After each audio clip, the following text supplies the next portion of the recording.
Hi there. I'm so glad you're here. If it's your first time visiting, welcome. And if you've been with us for a while now, I just want to say thank you.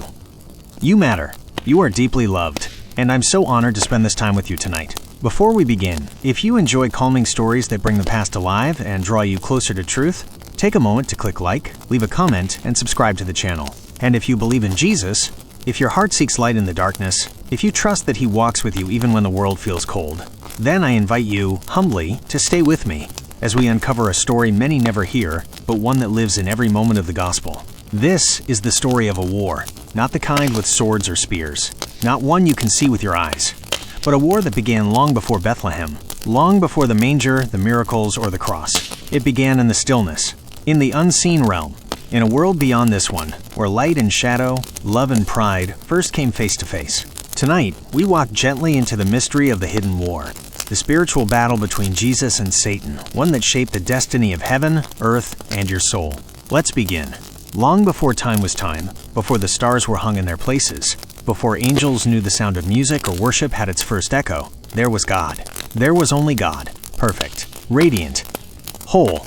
And within God, there was love, not a love that needed anything, not a love that searched or lacked or waited, but a love that was complete, full, overflowing.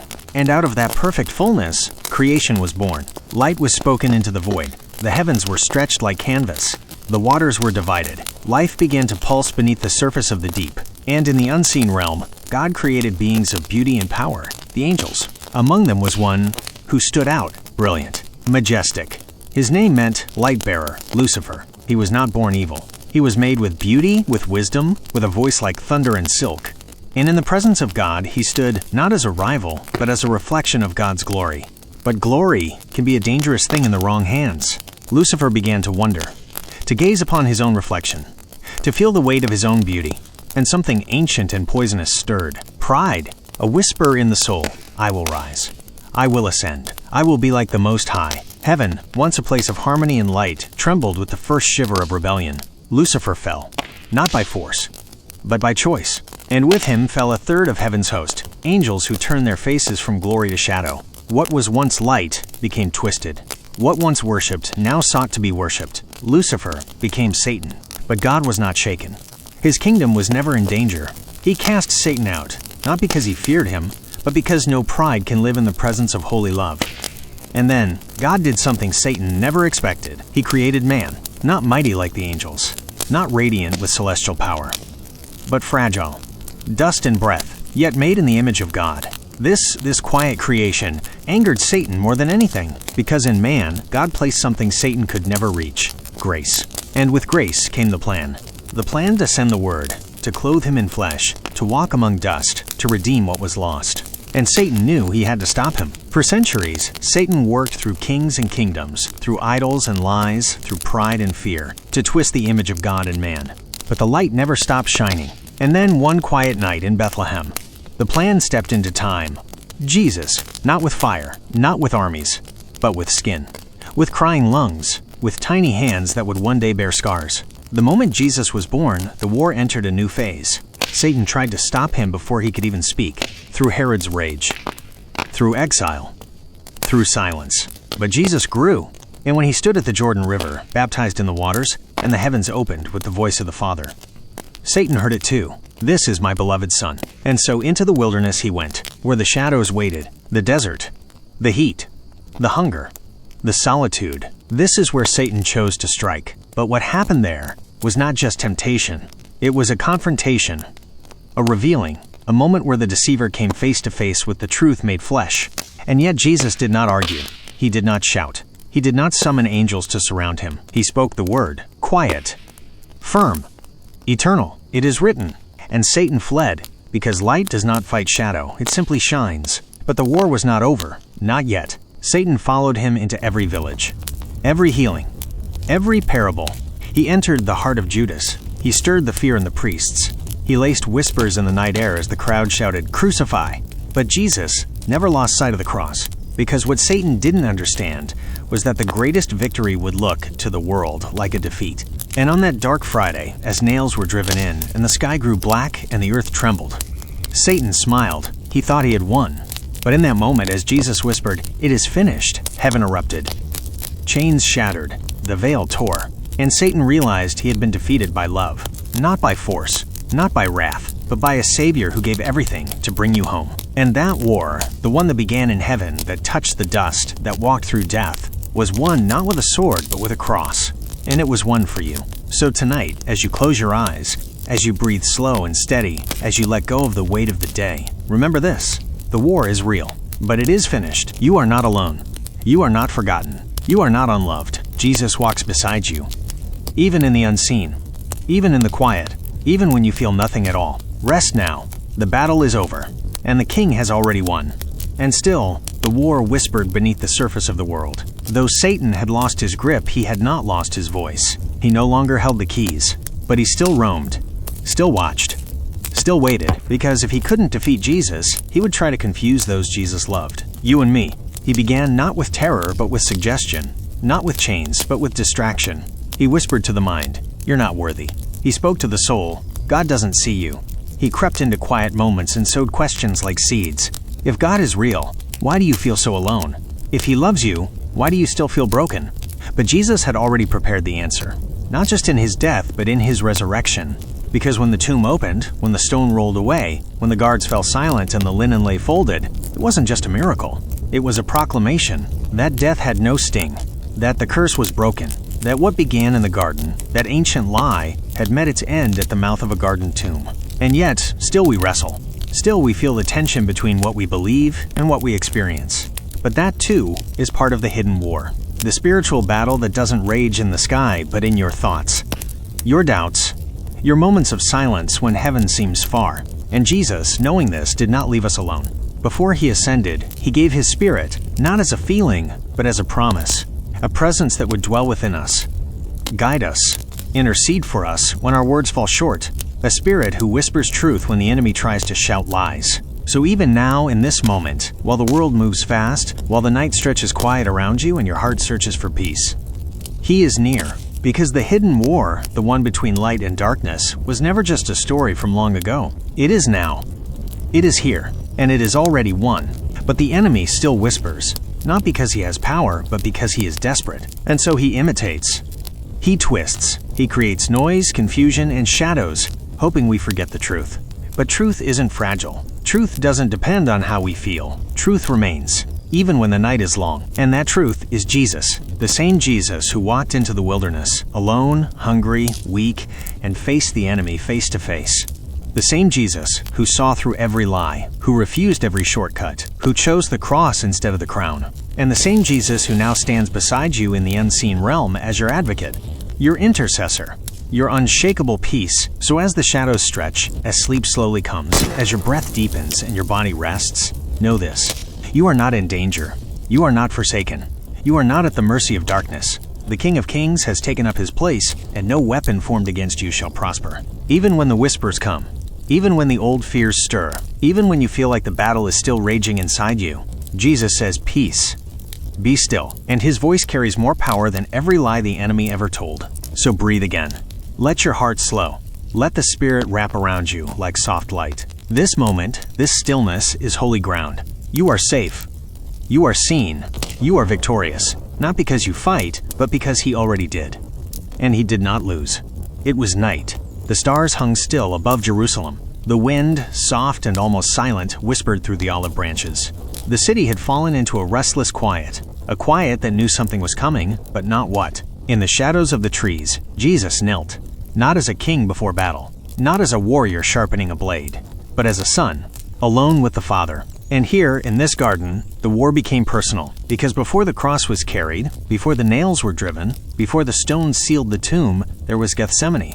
And in Gethsemane, Jesus wept, not loud, not for attention, but for you, for what he was about to carry, for the weight of every soul, every sin, every ache humanity had ever known. The hidden war entered him. It pressed down on his spirit like the darkness of 1,000 storms. And Satan, he watched, not with glee, but with fear, because he saw something in Jesus that terrified him more than heaven's armies: obedience, not forced, not cold, but full of love. "Father," Jesus whispered, "if it is possible, let this cup pass from me. But not my will, yours be done." There it was. The surrender. The holy choice. The quiet yes that shattered every lie the enemy had ever spoken. And Satan knew. The end was near. The soldiers came, not with the roar of battle, but with betrayal. A kiss. A friend turned foe. 30 silver coins and the weight of prophecy unfolding, step by step. Jesus did not run. He did not resist. He simply stood and walked into the fire. Because the war wasn't to be won by escape. It was to be won by endurance. And as they took him, as he was led from court to court, beaten, mocked, accused, he said so little. Because truth doesn't need to shout. It simply waits to be revealed. And in the heavens, the angels watched in stillness. No sword was drawn. No rescue was sent. Because the plan was unfolding. Satan whispered through the crowd. He laughed through the voices that cried, "Give us Barabbas." He danced in the shadows as Pilate washed his hands. And yet deep within, he knew the hour was slipping away. Because Jesus wasn't losing. He was laying himself down. There's no power in the world that can force a king to kneel. Only love can do that. And love was bleeding now. The cross stood waiting, heavy, splintered, merciless. And Jesus, bruised and broken, took it upon his back. Not as punishment, but as redemption. Every step to Calvary was a blow to darkness. Every fall, every gasp, a crack in the enemy's grip. And when he reached the hill, when they stretched him out, when the nails pierced flesh, when the wood turned red, the heavens did not cry out. They watched, silent, holy, because what looked like defeat was the deepest kind of victory. Not with force, not with fire, but with forgiveness. Father, forgive them. They don't know what they're doing. And Satan fell still, because no power he had could understand that kind of love. He knew rage, he knew pride, he knew deception. But this surrender, this kindness in the face of cruelty, it was a weapon he had never seen. And when Jesus breathed his last, when the sky turned black and the earth shook the veil, that ancient separation between God and man tore in two. And in that moment, Satan's defeat became eternal. But Jesus did not stay dead. No grave could hold him. No stone could keep him.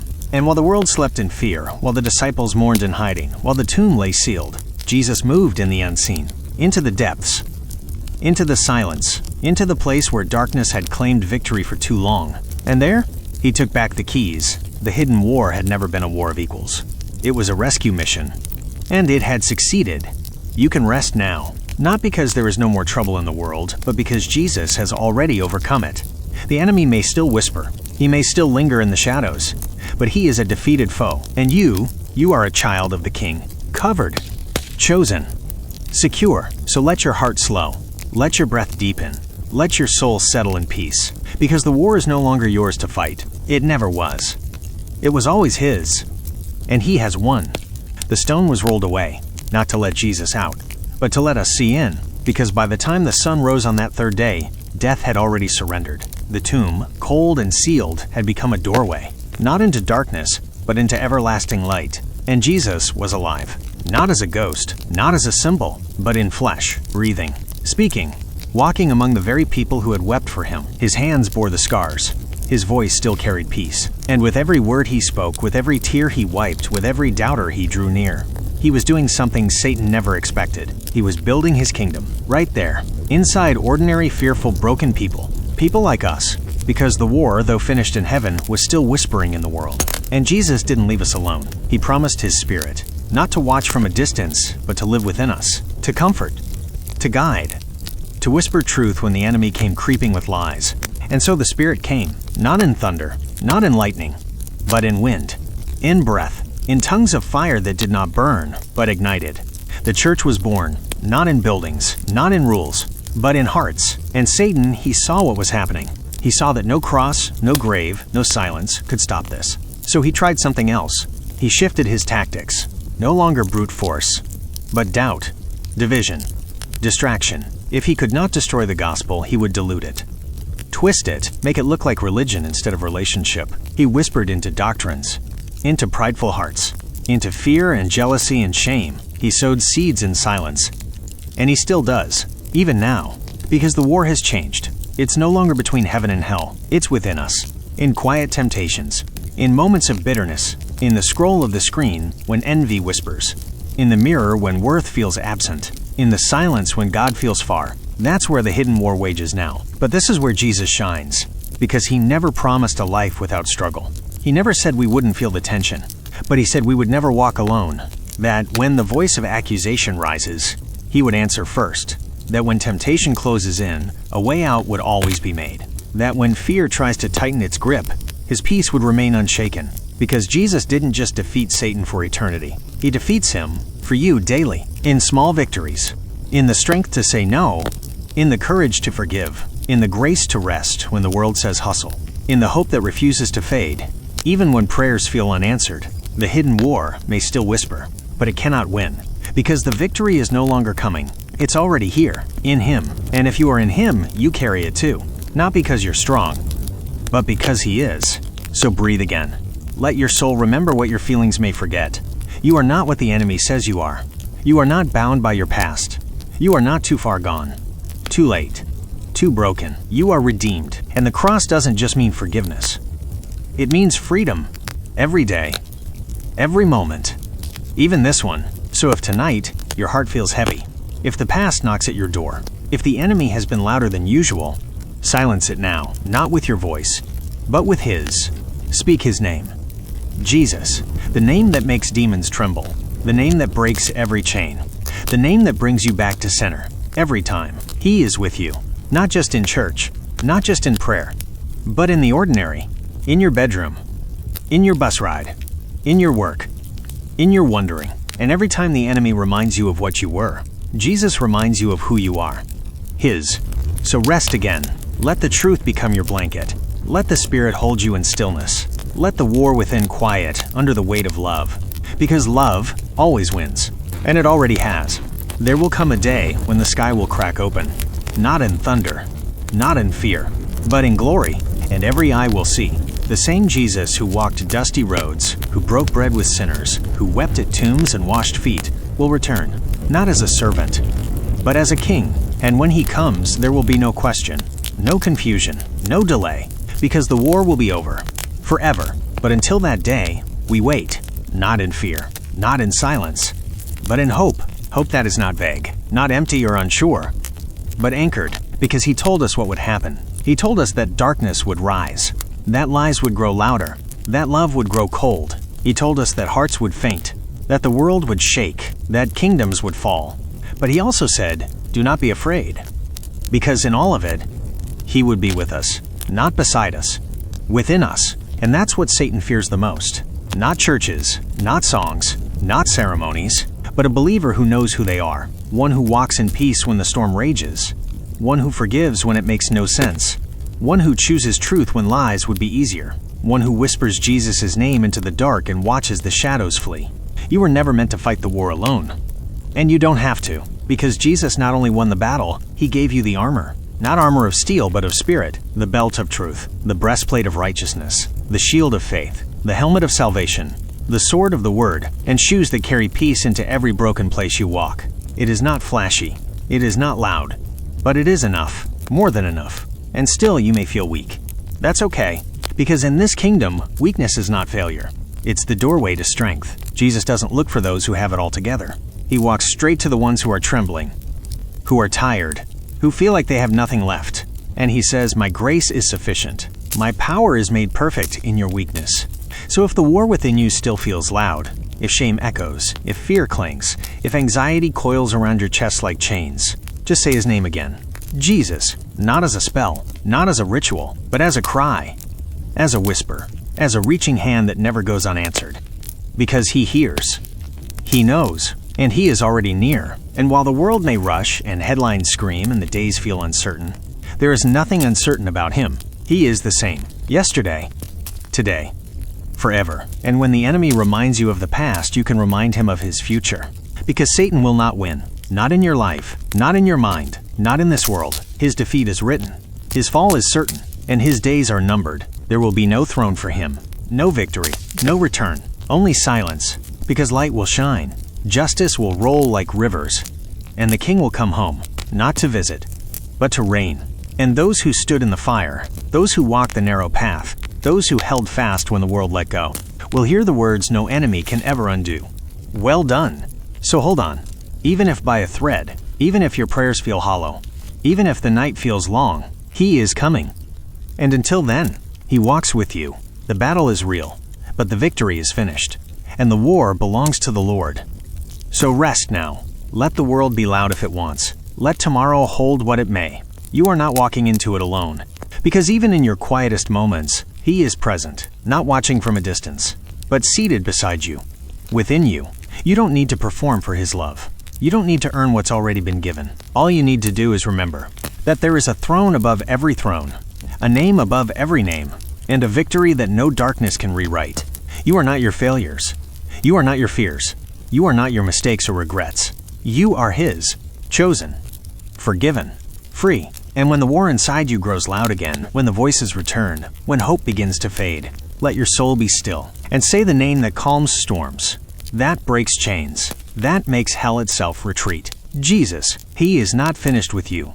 He never left you. He has always been and always will be. And one day you will see Him face to face. And every tear will be wiped away, every sorrow undone, every scar turned into a story of grace. And you will know, in full, what you've always believed in part. That love never failed, that the cross was enough, that the King never lost. So sleep now, in peace, in truth, in victory. The hidden war is over. The light has won. Jesus is alive, and you are safe in Him.